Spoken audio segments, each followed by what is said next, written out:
সবার জীবনে হয়তো জুঁই বর্ষায় ফোটে, কিন্তু আমার জীবনে জুঁই বসন্তে ফুটেছে। আমি চাই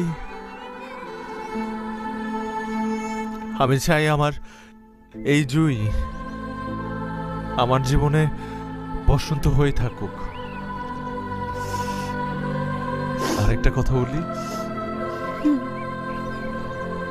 আমার বুকের বাঁ পাশটা সব সময় খালি ছিল,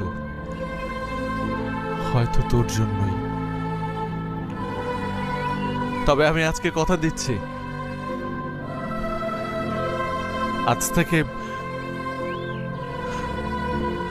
আজ থেকে তুই আমার বুকের ডান পাশে না, বাঁ পাশে থাকবি।